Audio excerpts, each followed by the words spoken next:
ನಮಸ್ಕಾರ ವೀಕ್ಷಕರೇ, ನಾನು ಹರಿಹರಪುರ ಮಂಜುನಾಥ್. ನನ್ನ ಸಂದರ್ಶನವನ್ನು ಹಿಂದೊಮ್ಮೆ ನಮ್ಮ ವಾಹಿನಿಯಲ್ಲಿ ನಮ್ಮ ಮಿತ್ರರಾದ ಮೋಹನ್ ಕಾಮಾಕ್ಷಿಯವರು ಹಲವಾರು ಸಂಚಿಕೆಗಳಲ್ಲಿ ಪ್ರಸಾರ ಮಾಡಿದ್ದಾರೆ. ಆಗ ನನ್ನ ಊರಿನ ಬಗ್ಗೆ, ಅಲ್ಲಿನ ಐತಿಹ್ಯದ ಬಗ್ಗೆ ಒಂದಿಷ್ಟು ವಿಚಾರಗಳನ್ನು ಹೇಳಿದ್ದೆ. ಇವತ್ತು ಮತ್ತೊಮ್ಮೆ ಆ ವಿಚಾರವನ್ನು ಹೇಳಬೇಕಾದಂಥ ಒಂದು ಸಂದರ್ಭ ಬಂದಿದೆ. ಅದಕ್ಕಾಗಿ ನಿಮ್ಮ ಮುಂದೆ ಬಂದಿದ್ದೀನಿ. ಕೇವಲ 10 ನಿಮಿಷಗಳನ್ನು ಮೀಸಲಿಟ್ಟು ನನ್ನ ಮಾತುಗಳನ್ನು ದಯವಿಟ್ಟು ಕೇಳಿಸ್ಕೋಬೇಕು ಅಂತ ನಿಮ್ಮಲ್ಲಿ ವಿನಂತಿ ಮಾಡ್ಕೋತೀನಿ. ನಮ್ಮ ಅನೇಕ ಸಂಚಿಕೆಗಳಲ್ಲಿ ಕೆಲವರು ಸಂದೇಶವನ್ನು ಹಾಕ್ತಾರೆ, ನಿಮ್ಮದು ಯಾವ ಹರಿಹರಪುರ ಸಾರ್ ಅಂತ. ಯಾಕೆಂದರೆ ಹರಿಹರಪುರ ಅನ್ನೋದು ನಮ್ಮ ಕರ್ನಾಟಕದಲ್ಲಿ ನನಗೆ ತಿಳಿದಿರುವ ಮಾಹಿತಿಯ ಪ್ರಕಾರ 4 ಇದೆ. ಒಂದು, ನಾನು ಹುಟ್ಟಿದ ಚಿಕ್ಕಮಗಳೂರು ಜಿಲ್ಲೆಯ ಕೊಪ್ಪ ತಾಲೂಕಿನ ಹರಿಹರಪುರ, ತುಂಗಾ ತೀರದಲ್ಲಿರುವಂಥ ಒಂದು ಊರು. ಇನ್ನೊಂದು ಮಂಡ್ಯ ಜಿಲ್ಲೆಯ KR ಪೇಟೆ ತಾಲೂಕಿನಲ್ಲಿದೆ.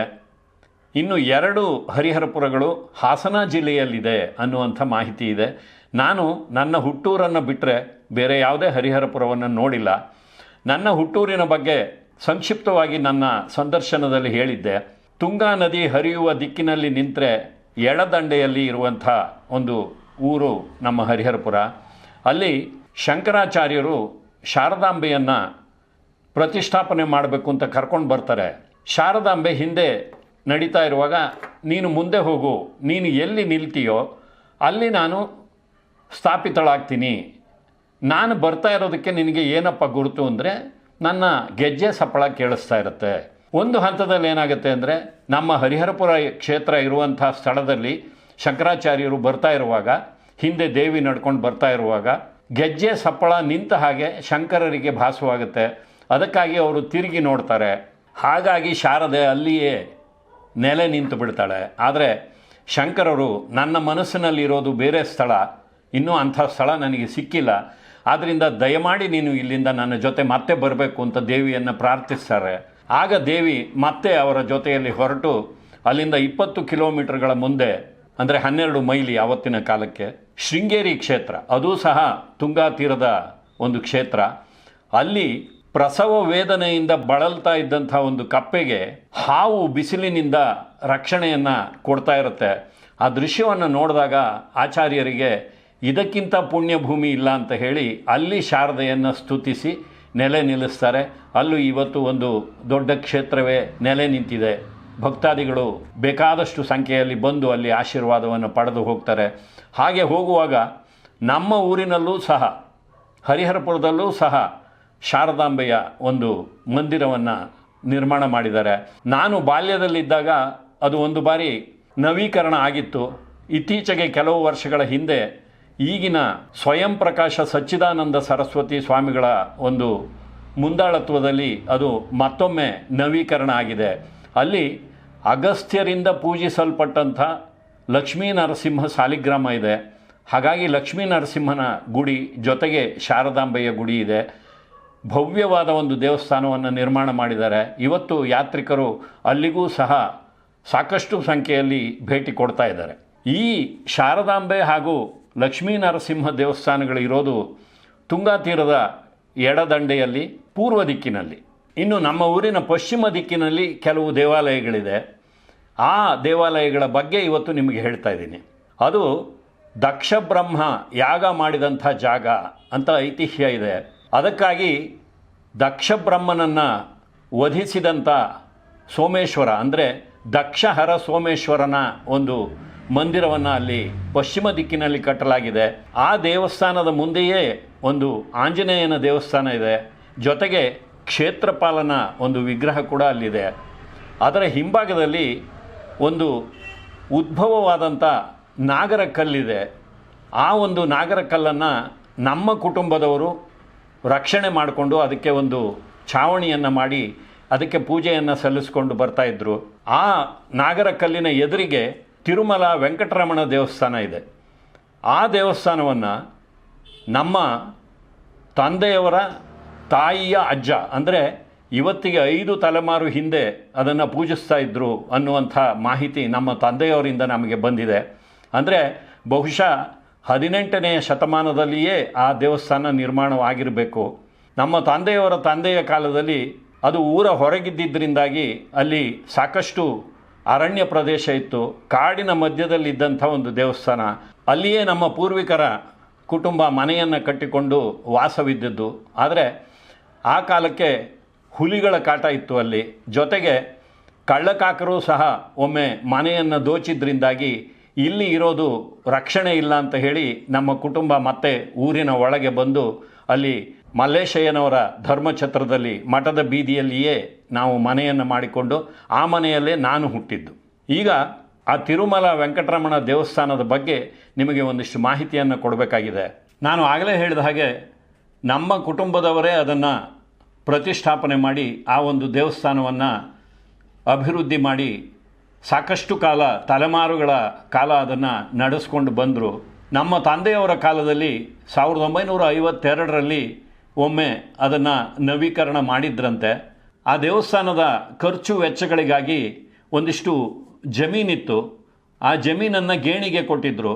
ಆ ಗೇಣಿಯಿಂದ ಬರುವಂಥ ಭತ್ತದಿಂದ ಅದನ್ನು ಮಾರಾಟ ಮಾಡಿ ಆ ದೇವಸ್ಥಾನದ ಖರ್ಚು ವೆಚ್ಚಗಳನ್ನು ನಿಭಾಯಿಸ್ತಾಯಿದ್ರು. 1970ರಲ್ಲಿ ದೇವರಾಜ ಅರಸ್ ಅವರು ಭೂ ಸುಧಾರಣೆ ಕಾನೂನನ್ನು ತಂದಾಗ ಆ ಗೇಣಿ ಜಮೀನೆಲ್ಲ ಹೊರಟು ಹೋಗುತ್ತೆ. ದೇವಸ್ಥಾನಗಳಿಗೆ ಮುಜರಾಯಿ ಇಲಾಖೆಯಿಂದ ಪೂಜೆ ಪುನಸ್ಕಾರಗಳಿಗಾಗಿ ಒಂದು ತಸ್ತೀಕು ಹಣ ಅಂತ ಹೇಳಿ ಒಂದಿಷ್ಟು ಹಣವನ್ನು ಬಿಡುಗಡೆ ಮಾಡ್ತೀವಿ ಅಂತ ಸರ್ಕಾರ ಹೇಳುತ್ತೆ. ಆದರೆ ಆ ತಸ್ತೀಕು ಹಣ ಬರೋದಕ್ಕೆ ಎಷ್ಟೋ ವರ್ಷಗಳೇ ಆಯಿತು. ಅಲ್ಲಿಯವರೆಗೂ ನಮ್ಮ ತಂದೆಯವರೇ ತಮ್ಮ ಕೈಯಿಂದ ಹಣವನ್ನು ಖರ್ಚು ಮಾಡಿ ಆ ದೇವರ ಸೇವೆಯನ್ನು ನಡೆಸ್ಕೊಂಡು ಬರ್ತಾಯಿದ್ರು. ಕಾಲಾನಂತರದಲ್ಲಿ ಕೆಲವು ವರ್ಷಗಳ ನಂತರ 6,000 ರೂಪಾಯಿಗಳ ಒಂದು ತಸ್ತೀಕು ಹಣ ನಮ್ಮ ತಂದೆಯವರ ಅಕೌಂಟಿಗೆ ಬರುತ್ತೆ. ಆಗ ಅವರು 4,000 ರೂಪಾಯಿಗಳನ್ನು ತಮ್ಮ ಕಾಣಿಕೆಯಾಗಿ ಕೊಟ್ಟು ಊರಿನವರಲ್ಲಿ ನಿವೇದನೆ ಮಾಡಿಕೊಂಡು ಅಲ್ಲಿ ಹೊಸದೊಂದು ಕಟ್ಟಡವನ್ನು ಕಟ್ಟೋಣ, ಹೆಂಚಿನ ಒಂದು ಕಟ್ಟಡ ಇರುತ್ತೆ, ಅದನ್ನು ತೆಗೆದು ಸರಿಯಾದ ಒಂದು ಕಟ್ಟಡವನ್ನು ಕಟ್ಟೋಣ ಅಂತ ಹೇಳ್ತಾರೆ. ಆಗ 28,000 ರೂಪಾಯಿಗಳ ಒಂದು ಎಸ್ಟಿಮೇಟನ್ನು ಹಾಕ್ತಾರೆ. 4,000 ರೂಪಾಯಿಗಳನ್ನು ನಮ್ಮ ತಂದೆಯವರೇ ಕೊಡ್ತಾರೆ. ಮಿಕ್ಕ ಹಣವನ್ನು ಸರ್ಕಾರಕ್ಕೆ ಒಂದು ಅರ್ಜಿಯನ್ನು ಕೊಟ್ಟು ಅರ್ಧ ಭಾಗ ಹಣ ಸರ್ಕಾರ ಕೊಡುತ್ತೆ ಅಂತ ಒಂದು ನಿರೀಕ್ಷೆಯಿಂದ ಕೆಲಸವನ್ನು ಪ್ರಾರಂಭ ಮಾಡ್ತಾರೆ.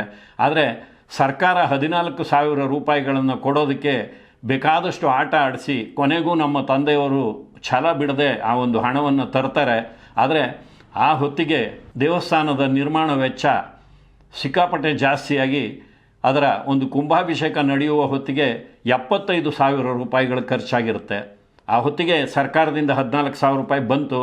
ಜೊತೆಗೆ ನಮ್ಮ ತಂದೆಯವರು ಕೊಟ್ಟಂಥ 4,000 ಹಾಗೂ ಊರಿನವರು ಉದಾರವಾಗಿ ದಾನ ಮಾಡಿದಂಥ, ಉದಾರವಾಗಿ ವಂತಿಗೆ ಕೊಟ್ಟಂಥ ಹಣ, ಅದರ ಜೊತೆಯಲ್ಲಿ ತಿರುಪತಿ ಹಾಗೂ ಧರ್ಮಸ್ಥಳದ ದೇವಾಲಯಗಳಿಂದ ಒಂದಿಷ್ಟು ಸಹಾಯ ಹಸ್ತ ಬಂದಿದ್ದರಿಂದಾಗಿ ಆ ಒಂದು ದೇವಾಲಯ ಒಂದು ಸಣ್ಣ ರೀತಿಯಲ್ಲಿ ನಿರ್ಮಾಣ ಆಗಿತ್ತು. ಆದರೆ ಅದು ಕೂಡ ಈಗ ಜೀರ್ಣಾವಸ್ಥೆಗೆ ಬಂದಿದ್ದರಿಂದಾಗಿ ಆ ದೇವಸ್ಥಾನವನ್ನು ಈಗ ಮರು ನಿರ್ಮಾಣ ಮಾಡುವಂಥ ಒಂದು ಕಾರ್ಯವನ್ನು ಕೈಗೆತ್ಕೊಂಡಿದ್ದಾರೆ. ಊರಿನಲ್ಲಿರುವಂಥ ಅನೇಕ ಆಸ್ತಿಕರು ಸೇರಿ ನಮ್ಮ ತಂದೆಯವರ ಹೆಸರಿನಲ್ಲೇ ಆ ದೇವಸ್ಥಾನದ ಮರು ನಿರ್ಮಾಣ ಕಾರ್ಯವನ್ನು ಈಗಾಗಲೇ ಪ್ರಾರಂಭ ಮಾಡಿದ್ದಾರೆ. ಅದರ ಒಂದು ಪ್ಲಾನನ್ನು ನಿಮಗೆ ತೋರಿಸ್ತಾ ಇದ್ದೀನಿ. ಜೊತೆಗೆ 15 ಲಕ್ಷ ರೂಪಾಯಿಗಳ ಒಂದು ಎಸ್ಟಿಮೇಟನ್ನು ಕೊಟ್ಟಿದ್ದಾರೆ. ಈಗಾಗಲೇ ಹಣ ಸಂಗ್ರಹವನ್ನು ಮಾಡ್ತಾ ಇದ್ದಾರೆ ಹಾಗೂ ಕಾರ್ಯವನ್ನು ಮುಂದುವರಿಸ್ತಾ ಇದ್ದಾರೆ. ಆದರೆ 15 ಲಕ್ಷ ರೂಪಾಯಿಗಳ ವೆಚ್ಚವನ್ನು ಮಾಡೋದಕ್ಕೆ ಸಾಕಷ್ಟು ಇನ್ನೂ ಹಣ ಬರಬೇಕಾಗಿದೆ ನಮಗೆ. ಆ ಒಂದು ನಿಟ್ಟಿನಲ್ಲಿ ನಾವು ಅನೇಕ ಕಡೆಗಳಿಂದ ಹಣವನ್ನು ವಂತಿಗೆಯ ರೂಪದಲ್ಲಿ ಸಂಗ್ರಹ ಮಾಡ್ತಾ ಇದ್ದೀವಿ. ಊರಿನವರ ಒಂದು ನೆಮ್ಮದಿಗಾಗಿ, ನಮ್ಮ ಒಂದು ಸನಾತನ ಧರ್ಮದ ಉಳಿವಿಗಾಗಿ ಇಂಥ ದೇವಸ್ಥಾನಗಳ ಪುನರ್ ನಿರ್ಮಾಣ ಹಾಗೂ ಅದರ ನಿರ್ವಹಣೆ ನಿರಂತರವಾಗಿ ನಡ್ಕೊಂಡು ಹೋಗ್ತಾ ಇರಬೇಕಾಗುತ್ತೆ. ಅದರಿಂದ ನಮಗೆ ಒಂದು ರೀತಿಯಲ್ಲಿ ಮನಸ್ಸಿಗೆ ನೆಮ್ಮದಿ ಹಾಗೂ ಬದುಕಿಗೆ ಒಂದು ಆಸರೆ ಸಿಗುತ್ತೆ.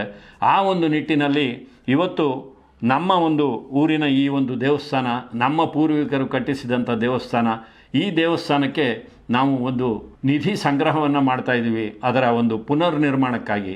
ಈ ಒಂದು ಪುಣ್ಯ ಕಾರ್ಯದಲ್ಲಿ ನೀವು ಸಹ ಪಾಲ್ಗೊಳ್ಳಿ ಅಂತ ನಾನು ಕಳಕಳಿಯಿಂದ ನಿಮ್ಮಲ್ಲಿ ಮನವಿ ಮಾಡ್ಕೋತಾ ಇದ್ದೀನಿ. ಅದಕ್ಕಾಗಿ ನೀವು ನೇರವಾಗಿ ನನ್ನ ಒಂದು ನಂಬರ್ಗೆ ಹಣವನ್ನು ಕಳಿಸಿದರೂ ಅದು ದೇವಸ್ಥಾನಕ್ಕೆ ತಲುಪುತ್ತೆ. ಅಥವಾ ನಿಮಗೆ ನೇರವಾಗಿ ದೇವಸ್ಥಾನದ ಅಕೌಂಟಿಗೆ ಕಳಿಸಬೇಕು ಅಂತ ಇದ್ದರೆ ಹಚ್ಚಾರು ತಿರುಮಲ ವೆಂಕಟರಮಣ ದೇವಸ್ಥಾನ ಜೀರ್ಣೋದ್ಧಾರ ಸಮಿತಿ ಅದರ ಒಂದು ಅಕೌಂಟನ್ನು ಇಲ್ಲಿ ಕೊಟ್ಟಿದ್ದೀವಿ. ಆ ಒಂದು ಅಕೌಂಟ್ ನಂಬರಿಗೆ ನೀವು ಬ್ಯಾಂಕಿಗೆ ನೇರವಾಗಿ ಸಹ ಹಣವನ್ನು ಕಳಿಸಬಹುದು. ಅದಕ್ಕಾಗಿ ಒಂದು ಸಮಿತಿಯಲ್ಲಿ ನಿರ್ಮಾಣವಾಗಿದೆ. ಅವರು ಆ ಒಂದು ನಿರ್ಮಾಣ ಕಾರ್ಯವನ್ನು ನಿಸ್ಪೃಹತೆಯಿಂದ ಮಾಡಿಕೊಂಡು ಹೋಗ್ತಾ ಇದ್ದಾರೆ. ಪ್ರತಿ ದಿನವೂ ಅದರ ಒಂದು ಅಭಿವೃದ್ಧಿಯನ್ನು ನನಗೆ ವಾಟ್ಸಪ್ನಲ್ಲಿ ಕಳಿಸ್ತಾ ಇದ್ದಾರೆ. ನಾನು ಬೇರೆ ಬೇರೆ ಕಾರಣಗಳಿಂದಾಗಿ ಅಲ್ಲಿಗೆ ಈಗ ಭೇಟಿ ಕೊಡುವಂಥ ಸ್ಥಿತಿಯಲ್ಲಿ ಇಲ್ಲ. ಆದರೆ ಅಲ್ಲಿನ ಈ ಒಂದು ಫೋಟೋಗಳನ್ನು ಹಾಗೂ ವಿಡಿಯೋಗಳನ್ನು ನಿಮಗೆ ತೋರಿಸ್ತಾ ಇದ್ದೀನಿ. ನೀವು ಸಹ ಈ ಒಂದು ಸಮಾಜಮುಖಿ ಪುಣ್ಯ ಕಾರ್ಯದಲ್ಲಿ ಉದಾರವಾಗಿ ವಂತಿಗೆಯನ್ನು ನೀಡುವ ಮೂಲಕ ಪಾಲ್ಗೊಳ್ಳಬಹುದು. ನನ್ನ ಮೇಲೆ ಅಭಿಮಾನವಿಟ್ಟು ಅನೇಕರು ಸಂದೇಶಗಳನ್ನು ಹಾಕ್ತಾ ಇರ್ತೀರಿ, ನಮ್ಮ ಕಾರ್ಯಕ್ರಮಗಳನ್ನು ನೋಡ್ತಾ ಇರ್ತೀರಿ. ಹಾಗಾಗಿ ಈ ಒಂದು ವೇದಿಕೆಯ ಮೂಲಕ ಒಂದು ದೇವರ ಕೆಲಸಕ್ಕೆ ನೀವು ಉದಾರವಾಗಿ ಹಣ ಕೊಡಿ ಎನ್ನುವ ಕಾರಣಕ್ಕಾಗಿ ನಾನು ಈ ಒಂದು ಮನವಿಯನ್ನು ಮಾಡ್ಕೋತಾ ಇದ್ದೀನಿ. ದಯವಿಟ್ಟು ನಿಮ್ಮ ಒಂದು ವಂತಿಗೆಯನ್ನು ಇಲ್ಲಿ ತೋರಿಸಿರುವಂಥ ನನ್ನ ಒಂದು ಅಕೌಂಟಿಗೆ ಬೇಕಾದರೂ ನೀವು ಹಾಕಬಹುದು, ಅಥವಾ ದೇವಸ್ಥಾನದ ಅಕೌಂಟಿಗೆ ನೇರವಾಗಿ ನೀವು ಕಳಿಸಬಹುದು. ಆ ವಿವರಗಳನ್ನು ನನ್ನ ಒಂದು ಫೋನ್ ನಂಬರ್ಗೆ ನೀವು ಫೋನ್ ಮಾಡಿ ತಿಳಿಸಿದ್ರೆ ಅಥವಾ ವಾಟ್ಸಪ್ ಮೂಲಕ ಕಳಿಸಿದ್ರೆ ನೀವು ಸಂದಾಯ ಮಾಡಿರುವಂಥ ಹಣಕ್ಕೆ ರಸೀದಿಯನ್ನು ನಿಮಗೆ ಕಳಿಸುವಂಥ ಒಂದು ವ್ಯವಸ್ಥೆಯನ್ನು ಮಾಡ್ತೀನಿ. ನಿಮ್ಮಿಂದ ಈ ಒಂದು ಕೆಲಸ ಸುಗಮವಾಗಿ ನೆರವೇರಲಿ. ಫೆಬ್ರವರಿ ತಿಂಗಳಲ್ಲಿ ಹೊಸ ದೇವಾಲಯದ ಉದ್ಘಾಟನೆಯ ಕಾರ್ಯಕ್ರಮವನ್ನು ಹಮ್ಮಿಕೊಂಡಿದ್ದೀವಿ. ಯಾಕೆಂದರೆ ಪ್ರತಿ ವರ್ಷ ಫೆಬ್ರವರಿ ತಿಂಗಳಲ್ಲಿ ಅದರ ವಾರ್ಷಿಕೋತ್ಸವ ನಡೆಯುತ್ತೆ. ಈ ವರ್ಷ ವಾರ್ಷಿಕೋತ್ಸವದ ಸಂದರ್ಭದಲ್ಲೇ ಹೊಸ ಕಟ್ಟಡ ಲೋಕಾರ್ಪಣೆಯಾಗಲಿ ಎನ್ನುವ ಒಂದು ಸದುದ್ದೇಶದಿಂದ ಬಿರುಸಾಗಿ ಕೆಲಸವನ್ನು ಮಾಡ್ತಾಯಿದ್ದೀವಿ. ನಮ್ಮ ಕೆಲಸ ನಿರಾತಂಕವಾಗಿ ನಡೆಯೋದಕ್ಕೆ ನಿಮ್ಮ ನೆರವಿನ ಹಸ್ತ ಇರಲಿ ಅಂತ ಬೇಡ್ಕೋತಾ ಇದ್ದೀನಿ. ನಮಸ್ಕಾರ.